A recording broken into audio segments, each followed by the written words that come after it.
Alhamdulillahilladzi amarna bi ta'atihi wa nahana an ma'siyatihi wa wa'ada salihina bidari ni'matihi wa wa'ada al-asata wa zalimina binari.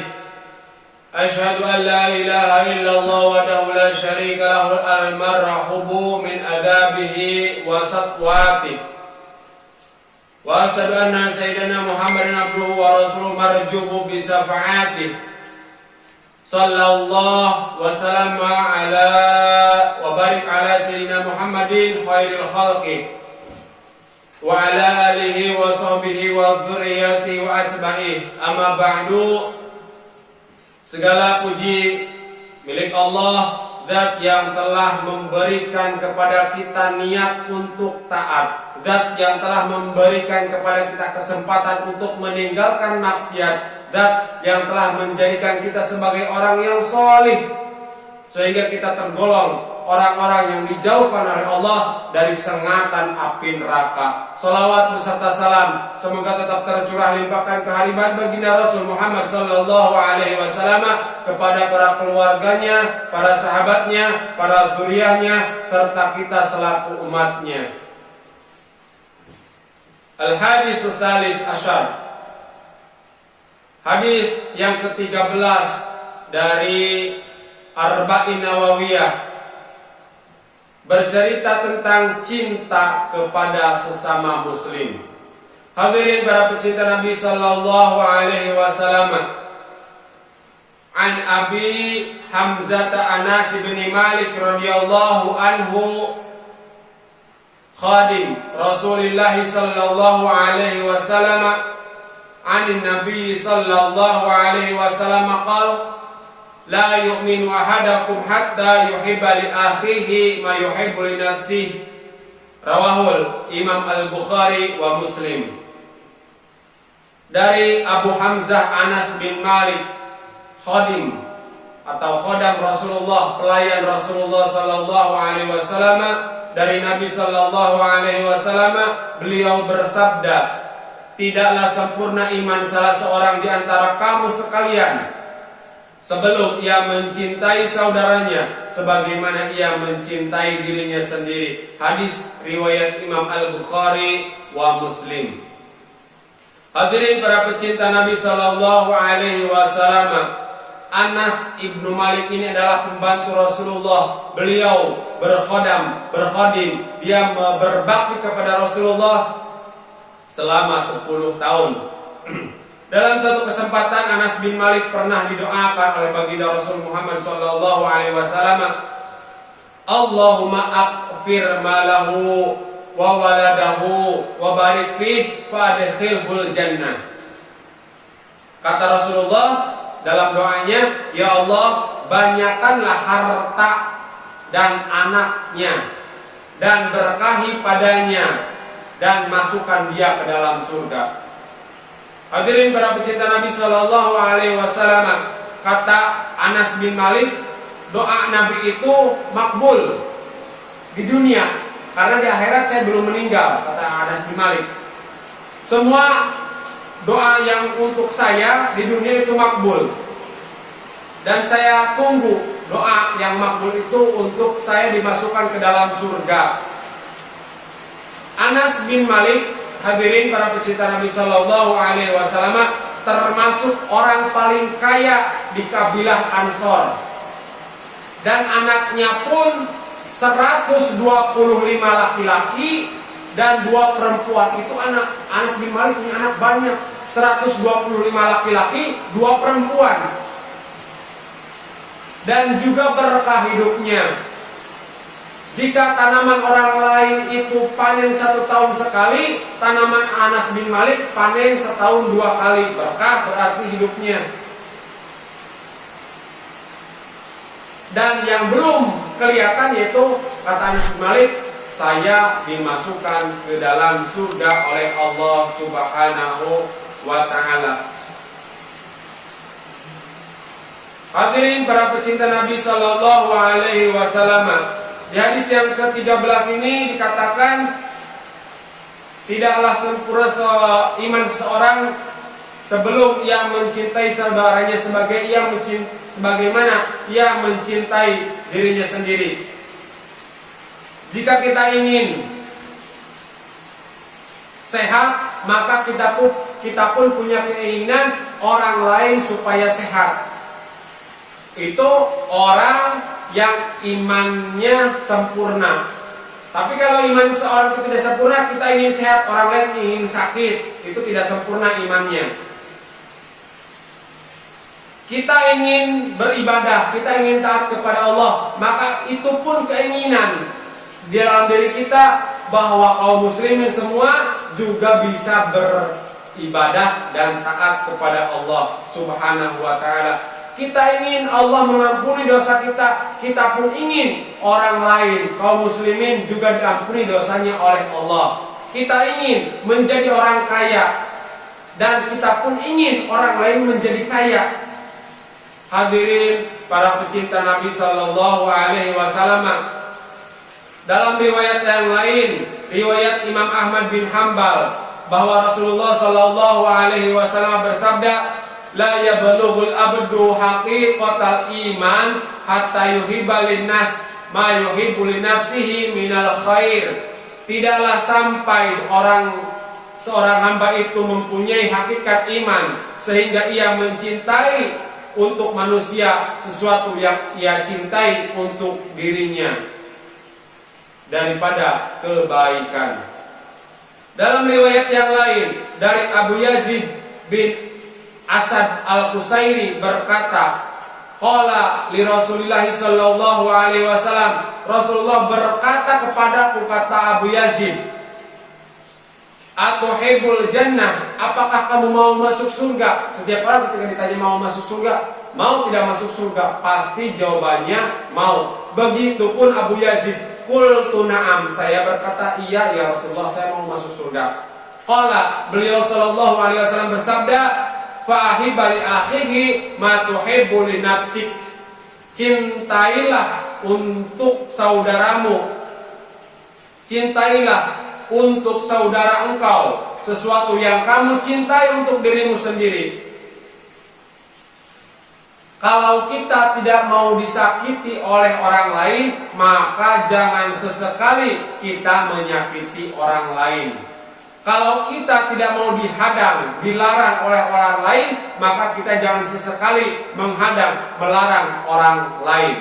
Hadirin para pecinta Nabi Sallallahu Alaihi Wasallam, para pensarah hadis menjelaskan bahwa hadis yang ke-13 ini akan menghindarkan diri kita dari akhlak yang buruk, akhlak yang tidak baik. Akhlak yang buruk akan terhindar jika kita memahami hadis yang ke-13 ini. Apa saja akhlak yang buruk itu? Yang pertama, al-hasadu, hasud, dengki. What's the meaning in hasad? Ayyuhibba zawala ni'mah an akhi wa in kana dzalika la yantaqilu ilaih. Hasad itu dia ingin hilang nikmat dari saudaranya, sekalipun nikmat itu tidak berpindah kepada dirinya. Berarti hasad ini dibagi dua.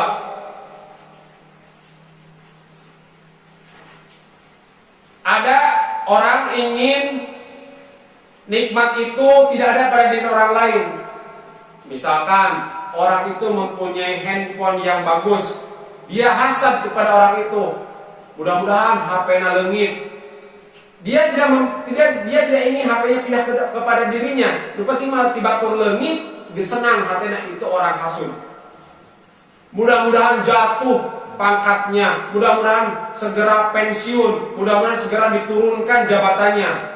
Jabatan itu dia tidak inginkan, yang penting mah batur turun, dia senang. Itulah hasud.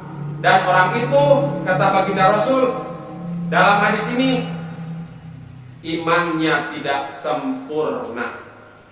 Hasud yang kedua, ayuhibu zawalan nikmah an akhihi li rabbatihi fitil kang nikmah. Dia ingin hilang nikmat itu dari saudaranya karena dia ingin memiliki nikmat itu. Mudah-mudahan gewat pae eta pejabat eta digantikeun ku uing. Mudah-mudahan segera pensiun, mudah-mudahan segera turun jabatannya, saya mau naik. Itu hasad juga, hasud juga. Itu hasud jenis kedua. Dia ingin orang lain tidak menikmati nikmat itu karena dia ingin menikmati nikmat itu. Mudah-mudahan gawat pae eta salakina bogoh ka pemajikanna, itu hasud. Rasulullah sallallahu alaihi wasallam mengancam orang-orang yang hasud. Al-hasadu wa yaqulul hasanat kama taqulun naru hatab. Bahwa sifat hasud itu memakan kebaikan seseorang selayaknya api melahap kayu bakar yang kering. Lenyap semua kebaikan-kebaikan orang. Hapus semua kebaikan-kebaikan orang. Kayu bakar ketika dilahap api, yang tersisa tinggal abu saja. Ayah arang itu berarti belum terlahap semua. Yang terlahap semua jadi lebu wungkul.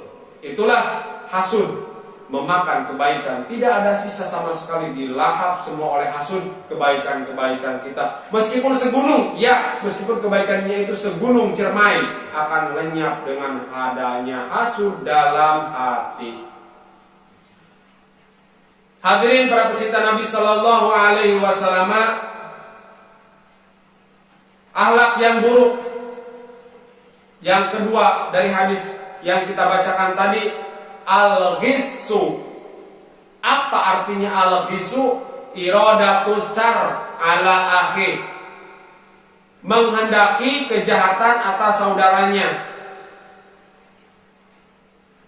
Jadi orang lain ingin celaka, kita ingin orang lain itu celaka, kita ingin orang lain itu sengsara, kita ingin orang lain itu binasa. Rasulullah SAW bersabda, man gosana falaisa minna. Siapa yang menghendaki jahat kepada orang lain, siapa yang ingin menghendaki jahat kepada kami, maka dia bukan golongan kami. Itu kata Rasul. Tidak diaku golongan Rasulullah, tidak diaku umatnya Nabi Muhammad Sallallahu Alaihi Wasallam. Irodat ini artinya keinginan, hasrat, kehendak dalam hati. Jika diucapkan itu beda lagi. Itu sudah menjadi kemungkinan menjadi fitnah. Irodat itu keretek nahate. Misalkan kita punya irodat dalam hati, mudah-mudahan si anu celaka, mudah-mudahan tikus ruk tajam, mudah-mudahan nong tarangna, mudah-mudahan rugi usahanya, mudah-mudahan dia tidak sukses, mudah-mudahan dia mati. Itu dalam hati. Irodat, ucapan itu dalam hati, maka itu termasuk ghis dan tidak diaku umatnya Rasulullah. Kata Rasulullah, jika kita punya irodat seperti itu. Kita melihat suatu kejahatan, misalkan ini contoh al-ghis. Kita melihat kejahatan, kemaksiatan, judi atau perzinahan. Contohlah judi saja. Kita melihat perjudian. Perjudian itu memang sesuatu yang dilarang oleh Allah, sesuatu dilarang juga oleh negara. Maka kita laporkan bahwa di tempat itu ada perjudian, kita laporkan ke polisi. Tapi kita melaporkan ke polisi, niat kita untuk nahi munkar, aji, bagus. Tapi beda kasusnya ketika kita melihat perjudian, melihat orang berjudi, kita laporkan ke polisi. Niat kita supaya orang tersebut dipenjara, supaya orang tersebut didenda. Berarti kita sudah punya sifat ghis dalam hati kita. Tidak boleh melaporkan seorang yang berjudi dengan niat supaya dia sengsara, supaya dia dipidana, supaya dia didenda. Berarti salah langkah niatnya, salah dalam melakukan sesuatu yang baik dengan irodat yang salah. Tapi kalau niatnya kita melaporkan supaya kita termasuk orang yang nahi munkar, itu bagus. Tapi kalau niatnya supaya orang itu dipenjara, dibedil, didenda, itu salah. Meskipun itu perjudian, ya meskipun itu perjudian, kita niatnya untuk menghancurkan orang lain. Yang ketiga, al-ghil. Al-ghilu itu yasmalul khiyanat wal hiqda. Ghil itu termasuk mencakup khianat dan dendam. Allah Subhanahu wa taala berfirman, "Wa may yaghlul ya'ti bima ghalla yaumal qiyamah." Siapa yang khianat, ia akan datang dengan ia khianatkan di hari kiamat. Dia berkhianat dan dia akan datang dengan kekhianatannya itu. Luas khianat ini cakupannya, luas jangkauannya, luas radiusnya. Kita ambil beberapa contoh atau beberapa macam bentuk khianat. Seorang anak dititipi uang untuk membeli barang A. Ternyata uangnya itu dibelikan barang B. Berarti si anak telah khianat kepada orang tuanya.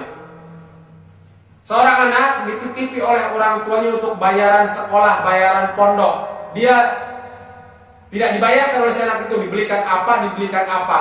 Berarti si anak itu telah khianat kepada orang tuanya dengan dengan asbab uang bayaran. Atau yang lain, contoh, seorang istri di dalam hatinya dia punya suami, seorang istri punya suami, tapi di dalam hatinya masih mencintai laki-laki yang lain. Itu khianat istri kepada suami. Suami pun sama.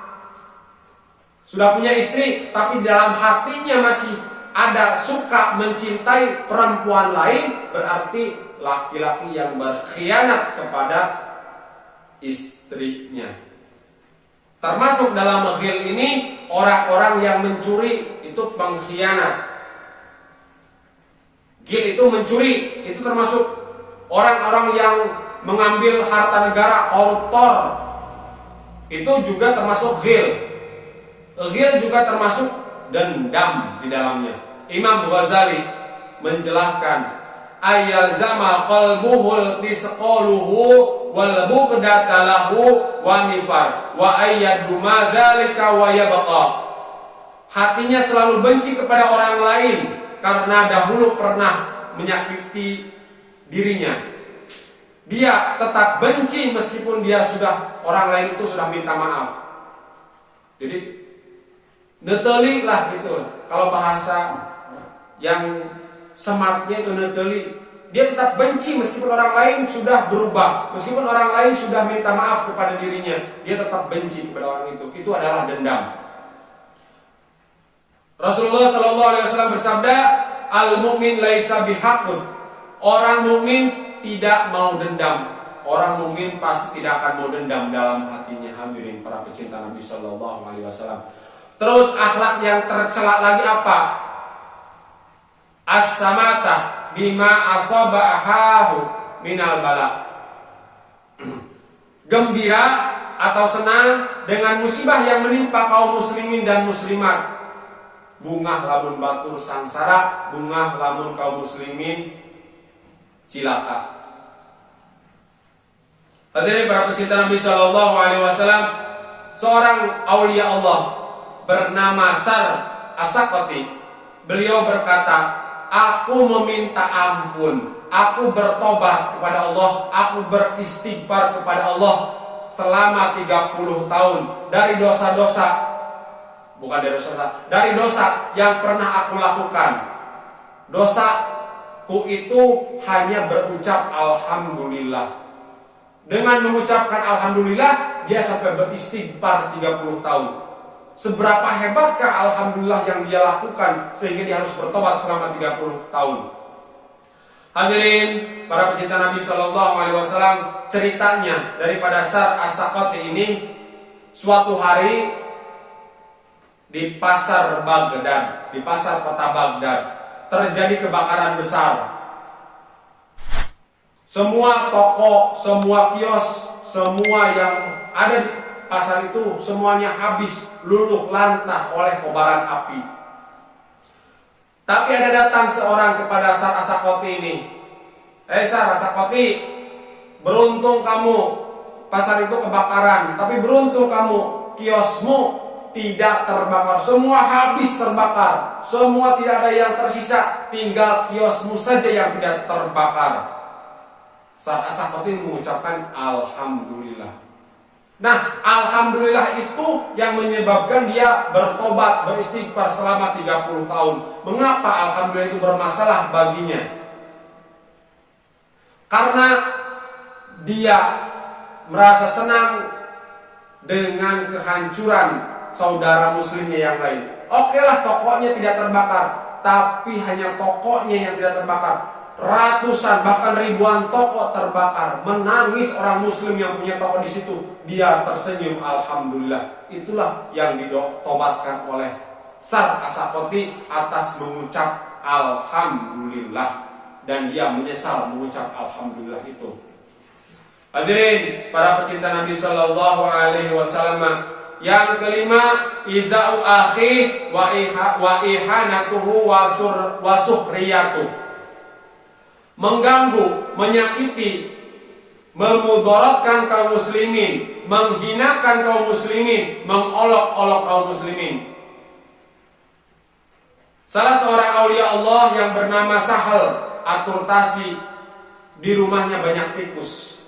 Ini Sahal At-Turtasi bagus, punya sifat yang bagus, tidak mau memudaratkan orang lain, tidak mau mengganggu orang lain.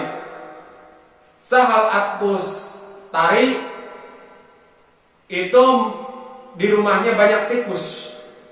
Ada orang yang menyarankan, Sahal, daripada di rumahmu banyak tikus, mendingan kamu piara kucing. 2 atau 3 kucing lah piara. Bawa kucing tersebut ke rumahmu supaya tikus-tikus itu dimakan kucing. Tapi kata Sahal, bagaimana kalau tikus itu tidak dimakan kucing dan tikus itu lari ke rumah tetangga? Bukankah aku telah menjadikan tetanggaku diganggu oleh tikus? Luar biasa. Aulia Allah memang luar biasa. Mendingan dia dikerumuni oleh tikus rumahnya daripada tikus itu harus pindah ke rumah tetangganya. Dia tidak mau rumah tetangganya dibanyaki tikus. Dia tidak mau tetangganya terganggu oleh tikus-tikus yang lari dari rumahnya. Luar biasa. Memang aulia Allah tidak sembarang. Allah memilih orang-orang menjadi kekasihnya. Hadirin para pecinta Nabi Sallallahu Alaihi Wasallam, Rasulullah bersabda, "Man ahabba ayyuzahzaha aninar wa yudkhalal jannah faltudrikhu maniyatuhu wa huwa mu'minun billah wal yawmil akhir wa ya ila nas alladzi yuhibbu ayyuta ilaihi."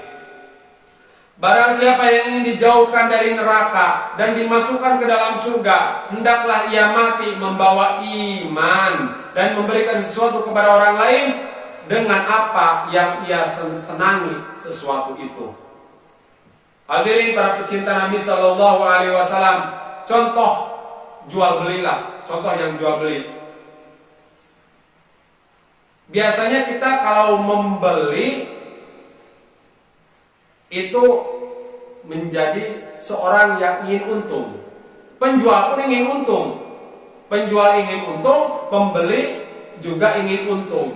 Bagaimana si penjual bisa berbuat baik kepada si pembeli? Si penjual tersebut harus merasakan jadi pembeli meskipun dia menjual. Saya kurang paham dengan perkataannya. Gini contohnya, kalau kita membeli barang tersebut dengan harga yang kita suka, maka kita akan senang. Tidak kemahalan dan juga tidak kemurahan. Karena kalau kemurahan kita ragu-ragu barang ini betul atau tidak. Maka menjual barang itu harus dengan semestinya harga jual. Pasaran harga barang A itu 12.000, maka kita jual 12.000. Kalau pasaran harga barang 12.000, kita jual 24.000, maka kita telah menyakiti saudara kita yang membeli barang kita. Tapi ada sebagian orang di kita, di lingkungan kita, bahkan mungkin teman kita atau keluarga kita, melihat yang murah, ngejual yang mahal. itu orang yang sangat-sangat tidak mempunyai pri kemanusiaan. Orang tidak mau memberi belas kasihan kepada saudaranya sendiri. Beli hayam murah, ngejual hayam mahal. Hadirin para pecinta Nabi Sallallahu Alaihi Wasallam. Jadi penilaian bahwa kita sebagai penjual mengasihani, kita berbuat baik kepada pembeli, ya kita pikirkan kalau kita penjual menjadi seorang pembeli. Kalau menguntung boleh, tapi dengan jangan terlalu menyakiti si pembeli. Biasanya orang yang sudah jatuh cinta terhadap satu barang, berapapun dibeli, maka kita jangan menyakiti. Jangan mentang-mentang itu orang suka, jangan mentang-mentang orang itu karena butuhan. Kita sebagai penjual harus mempunyai pri kemanusiaan, mempunyai rasa kasih sayang terhadap saudara kita. Diceritakan dalam manaqib salah seorang aulia Allah, ada orang yang berdagang kain di pasar. Dia mempunyai anak buah, dia mempunyai pembantu.